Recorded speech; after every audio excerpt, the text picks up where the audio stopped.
Today, we're going to examine another horrific case, the Reena Ravindra case. This incident begins in the Civil Lines police station area of Moradabad district in Uttar Pradesh. This is the posh Ramganga Vihar neighborhood. It's in this very spot that a beautiful house, C51 Vrinda house, stands. A small family of 3 lived in this 3-story home. The head of the family was 56-year-old Ravindra Kumar.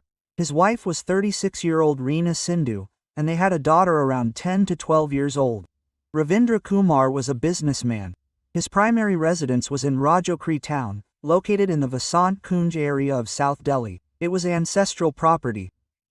Rajokri, formerly known as Harjokri, is one of Delhi's oldest villages. However, Ravindra had established his business base in Dehradun, where he managed his business. So, what exactly did he do? This isn't publicly available. However, there was a man near the Moradabad home who had been selling kolhapuri for many years. According to him, Ravindra Kumar ran a factory in Dehradun. Reena Sindhu was originally from Moradabad. She is a physiotherapist.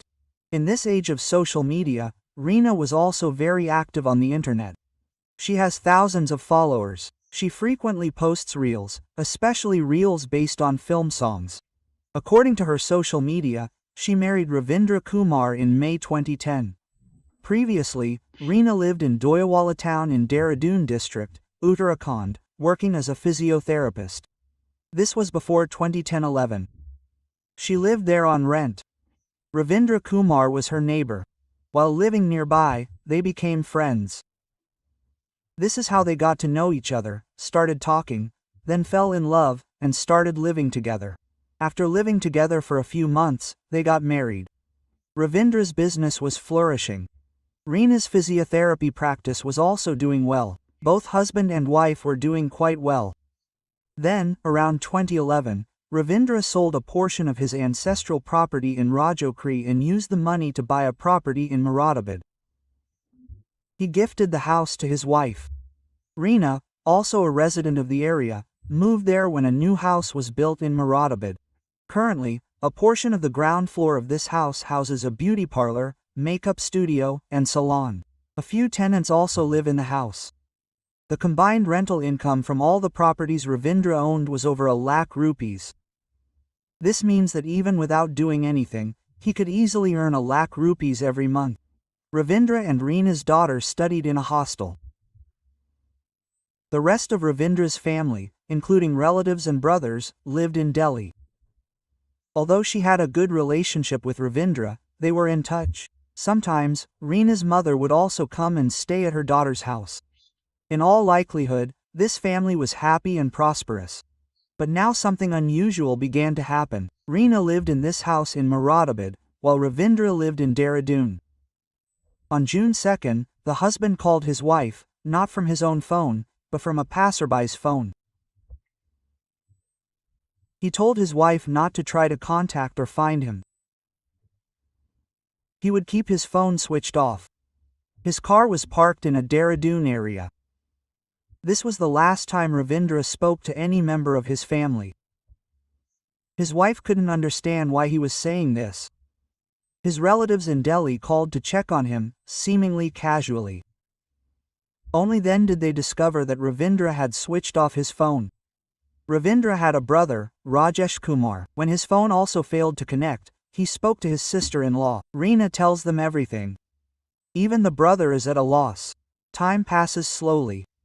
There was also hope that Ravindra might call again, using a passerby's phone. Because he had been doing this for some time. He wasn't using his own phone, instead using someone else's to call his family. Now, why was he doing this? You'll find out in a moment.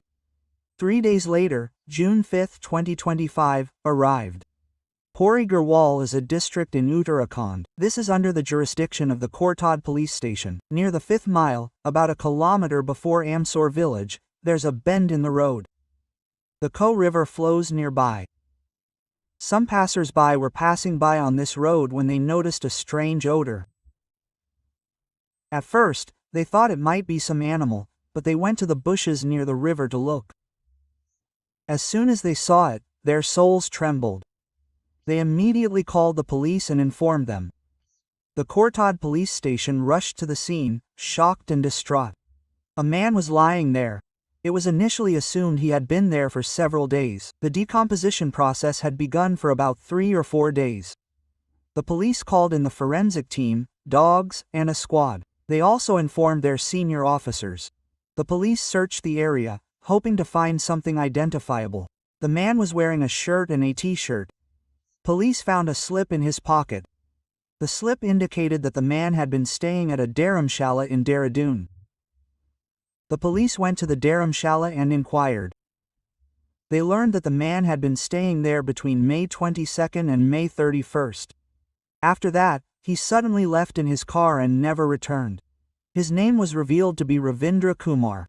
According to media reports, when checking in at the dharamshala, Ravindra had provided a Delhi address and family details. Such details are usually asked during check-in. If you are alone and something happens, your family members can be informed. In this way, the Kotadwar police contacted Ravindra's brother, Rajesh, and told him to go to the government hospital. Meanwhile, the unidentified man was sent to the hospital for a post-mortem and forensic examination. Initially, the police suspected something had happened on the road. They were passing by when a driver might have struck. Fearing arrest, the man fled. The area was also quite deserted. There were no houses or shops. Where were the CCTV cameras installed? Grief began to spread at Ravindra's home, both in Delhi and Moradabad. Brother Rajesh commutes from Delhi to Uttarakhand, and Reena from Moradabad, but they couldn't identify him. They were confused. Ravindra had spoken to his wife on June 2nd, and the man was found at the courthouse on June 5th. There was a gap of 3 or 4 days. It seemed the entire incident must have occurred around June 2nd. To further confirm the identity, Rajesh underwent DNA testing. The police suspected that a driver might have caused this, possibly unintentionally. However, after the post-mortem, the doctors revealed something strange. There were deep injuries everywhere, some from a heavy object, some from a sharp weapon. The doctor told the police that this did not appear to be a car collision, but rather a deliberate act. This is where the police's intense investigation begins. A team was formed, examining various aspects. Technical investigations such as call details, location, CCTV cameras, and how Ravindra might have arrived. The police noticed another factor in Dharamshala's statement. Ravindra had left the scene in his white SUV. A DNA test revealed that the man was none other than Ravindra Kumar. His DNA matched his brother Rajesh's. Further searches were conducted around the area where Ravindra was found, hoping to find his car. But the car was never found. Now, where did his car go? Who took it? Could this be a case of robbery? Someone might have stopped Ravindra's car with the same intention. They seized his money and car and dumped him in the bushes in this state? The police's traditional investigation method, interrogation, also focuses on this. A conversation with Ravindra's family begins. Here, his wife, Reena, makes some strange revelations. She said that her husband's business hadn't been doing well for the past few years. He had become increasingly distressed. He had even taken loans from several people, which he was finding difficult to repay. It seemed as if the lenders had done something wrong, but the debt was worth lakhs of rupees. If they did something like this to Ravindra, the loan would never be recovered. If he were alive, at least there would be hope. Then, it dawned on them that the lenders wouldn't do such a thing. Reena also revealed that Ravindra had given a check for 1 lakh rupees to one of his business partners, but it bounced. Enraged, the business partner filed a case in court. The Moradabad court sentenced Ravindra to 6 months in prison. He then appealed this decision in the Allahabad High Court. A hearing was held on May 9, 2025, but the case yielded no relief. Ravindra then fled in his car, fearing the police would send him back to jail. He continued to evade the police. Consequently, he even switched off his phone to avoid being traced. Whenever he needed to call home, he would borrow someone's phone on the way. Police spoke with Ravindra's family and discovered even more shocking details. They discovered that Reena was his second wife. Ravindra had previously been married to Asha, who had a son with Asha. Both his wife and son live in Delhi. Ravindra had been at odds with his first wife, and they had some ongoing disagreements. In 2007, Ravindra separated from his wife and moved to Haridwar, renting a house there. He then moved to Doyawala and began managing his business from there. Reena Sindhu, 20 years younger than Ravindra, lived next door. They began dating during their time as neighbors. According to Reena, Ravindra is still grappling with his divorce from his first wife, and his son lives with his mother. Despite being married and having children, Ravindra remarried. Ravindra loved his second wife, Reena, so much that he transferred his ancestral land to Reena to build a house in her hometown and gifted it to her. Reena subsequently opened a physiotherapy center in the same house. However, since COVID-19, a beauty parlor has been operating there. Rental income was generated from the store and tenants. Meanwhile, the Court Dwar police began checking CCTV cameras on all the roads leading to the scene, especially those from Moradabad and Delhi. The police team was continuously working on the case. Footage was being reviewed between May 31st and June 5th. The focus was on suspicious cars, including Ravindra's car. Meanwhile, the police receive information that a car had been parked at an intersection in Noida for several days. Someone informed the Noida police about this. They retrieved the car's owner's details from the registration number. They discovered the car belonged to Ravindra. But why was it parked at a Noida intersection? And who did this? Ravindra was staying at a dharamshala in Dehradun. The car was found in Noida, and he himself was found at the court gate. While examining the cameras, the police found a few seconds of footage. Ravindra's car is visible in it. The car arrives at the court and then leaves after a short time. The police carefully examine the footage of the car arriving and departing. One of these footage was taken at 5:57 a.m. on June 2, 2025, around 6 a.m. The driver is visible in the footage, but they cannot identify the identity. It could be Ravindra. A different angle of the car is visible as it returns. Previously, the driver's side was visible, and now the passenger's side is visible. In this case, the police discover something surprising. A woman is seen sitting in the seat next to the driver. Upon closer inspection, it appears that this woman is Reena Sindhu, Ravindra's second wife. This car, too, belonged to Ravindra, and was later found parked in Noida. Why is Reena in it? She had previously stated to the police that she last spoke to her husband on June 2. He had told them not to search for her. The car was parked in Dehradun. However, when Ravindra's call details were checked, nothing of the sort was found. He had kept his phone switched off for quite some time. He would often pick up passers-by and talk to them. Reena's call details were also checked for June 2. Was the call really from an unknown number?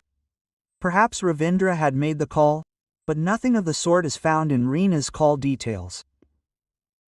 This means that Reena lied on two counts: the last call, and the fact that she was in Moradabad and her husband was elsewhere. The police also retrieved Reena's previous call details. All attention was now focused on this. According to media reports, during Ravindra's 13th birthday, the police spoke with Ravindra's brother, Rajesh, and told him that CCTV cameras had revealed such information. They suspected Reena Sindhu of something. Subsequently, on June 17, Rajesh went to the Court Dwar police station and filed a complaint, stating that he suspected his sister-in-law, Reena, was behind his brother's condition. He claimed she had conspired with someone to orchestrate this.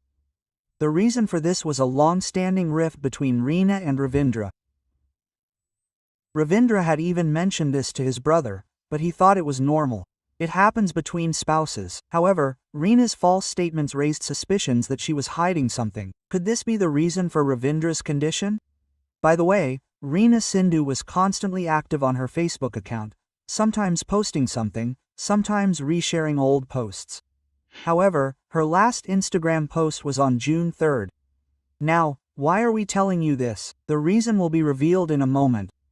Following her brother's complaint on June 17, the police picked up Reena Sindhu on June 18. Her call details revealed a number she frequently called. That number was from the Nagina police station area of Bijnor district in Uttar Pradesh. The number holder was Paritosh Kumar, 33 years old. He followed Reena on social media, and Reena also liked his posts. But what connection did he have with Reena? In reality, there was no connection at all. Neither Ravindra's family nor Reena's family knew about him. When the police presented all the evidence to Reena and spoke to her sternly, she began to tell the whole story. Paratosh was then also picked up from Pernisarai, a village in Bijnor's Nagina police station area, where he lived. Reena previously ran a physiotherapy center at her home. People from far and wide used to come here for therapy. A few years ago, Paratosh also came here as a patient for treatment. 33-year-old Paratosh met 36-year-old Reena. At that time, her husband Ravindra was suffering losses in his business. True relationships are revealed when times are tough. Reena's social media handles give an idea of her standard of living. Expensive designer clothes, expensive accessories, and trips to expensive places. Ravindra used to bear all the expenses, but now, her business is suffering losses. How can she afford them? On top of that, she has taken out loans. All this led to a rift between Reena and Ravindra. Around the same time, Paratosh also came to Reena's physiotherapy center for therapy. They met, talked, and began chatting on social media. Gradually, they began to like each other. Even though Paratosh was single, Reena was the mother of a daughter. Despite this, she began an affair. Another thing is that Reena had no interest in Ravindra from the beginning. She only pretended to love him because of his money and married him. Ravindra had changed her entire life. The house that her husband gifted to her has a current value of 3 crore rupees. He also helped run a physiotherapy center. Ravindra had made her life better in every way. But when Ravindra started running out of money, Reena started arguing, and then Paratosh Kumar became her boyfriend. Paratosh often came to the center posing as a patient. Now, worried that Ravindra might suspect them and drive his wife out of the house, Reena would be left on the street. So, she introduced Paratosh to him as her brother. Paratosh also developed a close acquaintance with Ravindra, struck up a friendship, and won his trust that he was truly her brother. Ravindra used to live in Dehradun and would visit every week or two.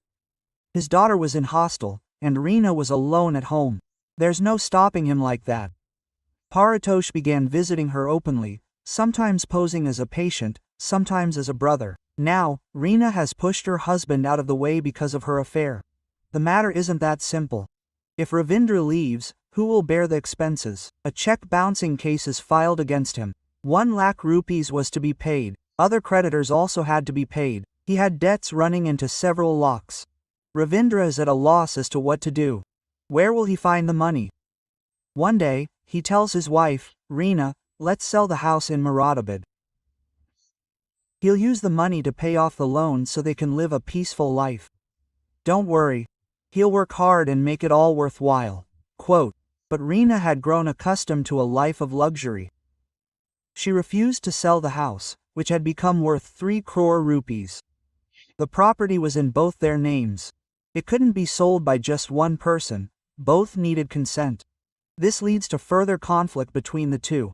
His wife is having an affair with Paratosh. It's an illicit affair, and the husband has no idea.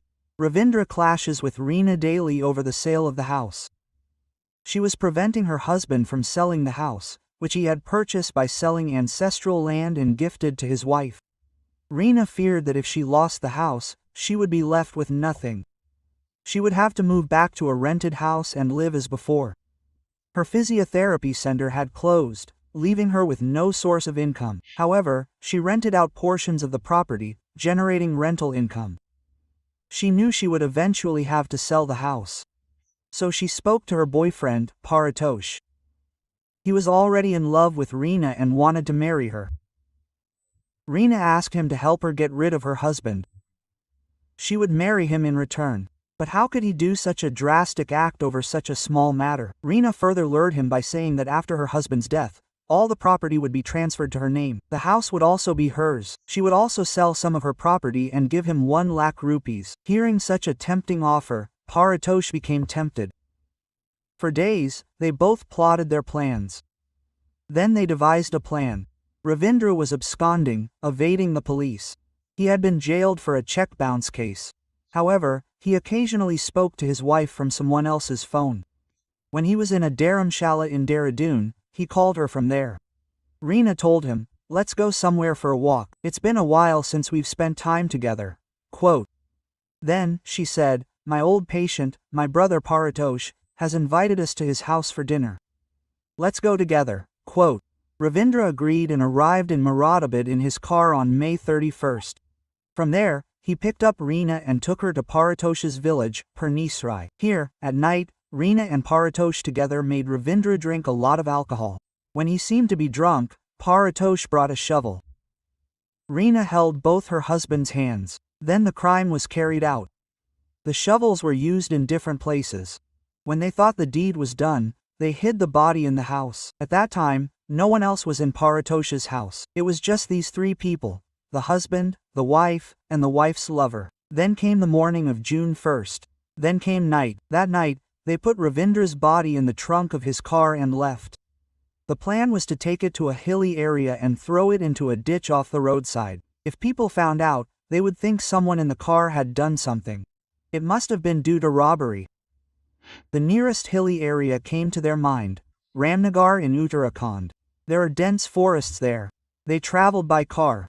They traveled hundreds of kilometers, but couldn't find a suitable place anywhere. The morning of June 2nd was slowly approaching. The hustle and bustle of people was increasing. Then they went to the court area and set up a hideout. All their movements were recorded on camera. Then they went to Noida and parked the car.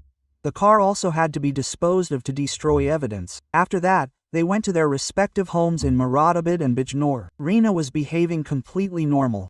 She was very active on social media, especially on Facebook. She had made her last post on Instagram on June 3rd. That means, after killing her husband, she made 2 posts on May 30th, before June 31st. That is, 1 day before the incident. Before that, she had posted on May 17th. She was inactive for 10 to 12 days in between. She may have been conspiring with her lover. However, she used to post regularly every 3 or 4 days. This gives an idea of her mentality, that she was not sad. Meanwhile, Paratosh cleaned his house thoroughly and started living there. Reena did all this for that 3 crore rupee house. She had no love for Ravindra. She married him for money. Love was for money. Everything was fine for a few days after marriage, but then conflicts began. Within 15 days, the police solved the case and took both accused into custody. Both families are refraining from commenting to the media. Currently, Reena's mother and daughter live in the 3 crore rupee house that triggered all this. A neighbor who runs a chole puri stall said that Ravindra had recently had work done on the house and rented it out. It was never expected that there would be so much discord between the husband and wife, leading to such a drastic step. Reena and Paratosh have confessed to their crime. Both are in police custody. The police have collected numerous circumstantial evidence, technical evidence, and other evidence. So, this was a bizarre incident in which a wife, along with her lover, tried to eliminate her husband. The husband wanted to sell the house he had gifted to his wife to pay off his debts. Ravindra cheated on his first wife and married a second time, and the second wife was taking advantage of this. Friends, the purpose of sharing this incident is not to hurt or upset anyone, but to alert and make you aware. Our aim is to help you learn something from this information and be cautious. What are your thoughts on this entire incident? Please let us know in the comments. Also, be sure to include the city you are watching this video from. If you enjoyed our efforts, please like this video and share it with your friends so that this information can reach as many people as possible. If you haven't already subscribed to our channel, please do so now. See you in the next video with a new story. Thank you.